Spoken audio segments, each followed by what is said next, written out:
Lo único necesario para que triunfe el mal es que los hombres buenos no hagan nada. Edmund Burke. Nos gusta considerar que somos los buenos de la historia, que independientemente de nuestras acciones, somos merecedores de ser reconocidos como personas de bien. Somos tan soberbios y egocéntricos que formulamos excusas absurdas para justificar y racionalizar nuestro comportamiento. Queremos ser consistentes con la historia que nos contamos a nosotros mismos. Y es que somos tan arrogantes que pensamos que aún en nuestra mediocre pasividad merecemos ser llamados hombres de bien. Sin embargo, pensar que no hacer nada malo nos hace intrínsecamente buenos es un grave error. Podrías decir, pero bueno, yo no abuso de mujeres, no consumo ninguna sustancia psicoactiva, no hago trampa en los exámenes, no robo absolutamente nada, no le hago mal a nadie. Eso me hace, por definición, un buen hombre, ¿no? Lamento decirte que no. No hacer el mal no te hace automáticamente un hombre de bien. Te hace un hombre cuya existencia no resta, pero tampoco suma. Para hacer el bien se requiere de intencionalidad y proactividad. Sin hombres que se decanten por hacer activamente el bien y contrarrestar los efectos perversos de la oscuridad, es inevitable el triunfo del mal. En este video te presento, la ausencia del mal no es presencia del bien. En el espectro del bien y del mal hay un tercer componente que solemos olvidar, la neutralidad. En uno de los extremos tenemos la máxima y pura bondad. En el otro extremo tenemos la perversa maldad. Justo en el centro se encuentra la mediocridad de la neutralidad. Actuar, pensar y hablar de forma tal que no hay impacto positivo o negativo en el exterior o el interior, tan solo respuestas inocuas, inofensivas o mediocres. Las personas que actúan sin obrar mal, pero que no son intencionales en obrar bien, son un rotundo cero. No restan, pero tampoco suman. Para que un número sea positivo, este debe de ser mayor a cero. Ser un cero es el estado actual de muchos hombres. Hacen lo que diariamente se espera que hagan para sobrevivir, pero no hay una intencionalidad por cambiar el transcurso de su vida y que su propia existencia empiece a sumar y a beneficiar a los demás, o incluso a sí mismo. Ninguno de nosotros es bueno o malo por naturaleza. Tenemos potencial tanto para hacer el bien como para hacer el mal. Son nuestras acciones las que están cargadas de bondad o maldad. A fin de cuentas, en ti y en mí hay una batalla constante entre fuerzas oscuras y benevolentes. A veces gana la perversión o el vicio, otras veces gana el bien o la virtud. Todo depende de nuestro grado de conciencia respecto a nosotros mismos y el camino que elegimos continuamente. Hay de aquellos que están tan consumidos por la oscuridad que sus acciones terminan en una clase de efecto dominó perjudicando cientos, sino miles de individuos, como el depravado de Julio Garavito. Hay de aquellos otros que en su día a día enfrentan ferviente y valientemente la oscuridad y las perversiones que intentan apoderarse de su interior. Estas batallas no son observables para el público. Cada uno sabe cuál es la batalla que está librando. Cada uno conoce los demonios que le atormentan. No obstante, cuando el mal es victorioso, sus efectos son altamente visibles y profundamente perjudiciales. Diría Sófocles que el hombre perverso se le conoce en tan solo un día, pero para conocer al hombre justo hace falta mucho más tiempo, y es que obrar bien es quizás uno de los mayores desafíos de la experiencia humana que poco se reconoce, porque para ser un buen hombre se requiere de sacrificio e intencionalidad.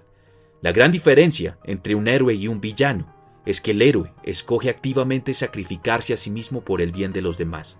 Sus intereses personales, si bien son importantes para la historia, son frecuentemente sacrificados por el bien común. Es el caso de Peter Parker en el juego de Spider-Man de PlayStation, que teniendo la oportunidad de curar a su tía May de una infección que afectó a toda la ciudad, escoge utilizar el único antídoto que existe para salvar a miles de personas que ni siquiera lo conocen y a su vez ver morir a la mujer que tanto lo amó. Tanto el héroe como el villano empiezan su historia trágicamente. Ambos experimentan un evento traumático que determina el rumbo de su vida alterando perspectivas de vida, anhelos, emociones y ambiciones. El villano se decanta apasionadamente por vengarse del mundo. El héroe, por otro lado, escoge humildemente evitar que los demás experimenten su dolor.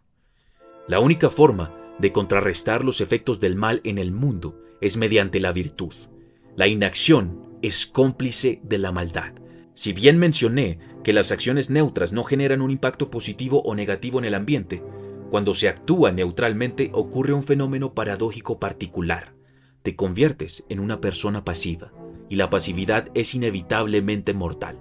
No te destruye como lo haría una adicción a las sustancias químicas o a la pornografía, pero sí te corroe por dentro como un cáncer que acaba eventualmente con cada célula de tu cuerpo. Ser una persona neutra, que no obra mal, pero que tampoco busca el bien, termina siendo en el largo plazo la causa número 1 de insatisfacción personal. La profunda insatisfacción que sentimos con nosotros mismos la experimentamos porque no tomamos acción respecto a lo que sabemos que debemos cambiar. Es paradójico porque aunque las consecuencias de las acciones neutrales no sean palpables, el espíritu se ve comprometido en una espiral infinita de frustración interna, la frustración de vivir una vida que no alienta el desarrollo individual, una vida estancada en la mera existencia material y banal, una vida consumida por la complicidad con el mal. Por eso el hombre termina cayendo en perversiones y vicios cuando escoge la pasividad, porque el mal no necesita de razones, solo necesita un pretexto, y la oscuridad, como cuervos que sobrevuelan un cadáver, está pendiente de devorar el alma del hombre. El bien, por otro lado, no atenta contra el libre albedrío del hombre, no consume su alma como fuego ardiente, y lo más importante, no atenta con su propia integridad. Al contrario, es solo mediante la voluntad de ejercer el bien que el hombre encuentra paz en su alma. Diría Alexander Solzhenitsyn que la línea de batalla entre el bien y el mal atraviesa el corazón de cada hombre. Y es que somos nosotros, al final del día, quienes decidimos qué fuerza es la que debe ganar la batalla diaria, porque la batalla nunca termina. Es una guerra continua e incesante entre luz y oscuridad la que vivimos cada día. Ser neutrales en nuestro actuar es escoger conscientemente no hacer el bien, y no hacer el bien resulta irremediablemente en cooperación con la oscuridad, porque la única forma de combatir la maldad es mediante el ejercicio consciente del bien. La neutralidad es vía libre para que la oscuridad se apropie del espíritu. Buscar la virtud, que entra dentro de la misma categoría ontológica que el bien, es extremadamente complejo. Es abismalmente más sencillo decir soy un hombre de virtud que ser un hombre de virtud, porque nosotros actualmente no tenemos la fortaleza espiritual para combatir constantemente las perversiones, los vicios, los impulsos o los deseos carnales que corrompen nuestro ser. Decía Pablo en su carta a los Romanos: no entiendo lo que me pasa, pues no hago lo que quiero sino lo que aborrezco. Y es que muy en el fondo de nuestro corazón sabemos que no estamos donde queremos estar porque no tomamos las acciones que deberíamos tomar. Al ser esta una realidad tan dolorosa de reconocer, nos mentimos a nosotros mismos al creer que por no hacer nada malo, por no molestar a nadie, por no incomodar a nadie, somos hombres buenos. El ejemplo por excelencia de un hombre que trascendió la batalla del bien y del mal y se hizo un perfecto hombre de bondad fue Jesús de Nazaret. No ha existido hombre cuya virtud haya sido tan perfecta como la del hombre que fue ejecutado por profesar el amor. Este carpintero fue un hombre de auténtico sacrificio por el otro. Sacrificó su propia vida y derrotó a la misma oscuridad. Jesús entendió a la perfección las reglas del juego. Sabía que para vencer al mal tenía que obrar mediante el amor y la virtud, dos cualidades que el hombre moderno no dispone. El mundo es un completo caos. Estamos atravesando por una época histórica en la que el hombre gradualmente va olvidando su humanidad, su integridad, sus valores y hasta su propia identidad. Es esencial que el hombre se transforme en un agente de la virtud y no en un pasivo receptor de constantes estímulos, porque en eso se ha convertido el hombre, en una rata de laboratorio experimental de las grandes corporaciones y los poderes políticos, en un ente cuyo desarrollo físico, intelectual y espiritual quedan estancados por la imperante necesidad de gratificación instantánea, en un mísero ser humano embrutecido para que no despierte la grandeza que habita en él. Hoy en día, hacer el bien en un mundo de maldad es un acto revolucionario. Por eso, mi estimado, te invito a buscar la virtud, a ser un guerrero preparado para la guerra pero en busca de paz, que te construyas como un hombre de excelencia cuya descendencia observe con respeto, orgullo y honor, que seas un hombre ejemplar que no sucumbe ante las perversiones del mundo, un hombre íntegro, sereno, valiente y sabio. Te invito, mi estimado, a buscar el camino, la verdad y la vida.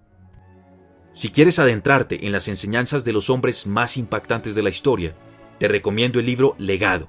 Lo puedes encontrar en hombrestradicionales.com.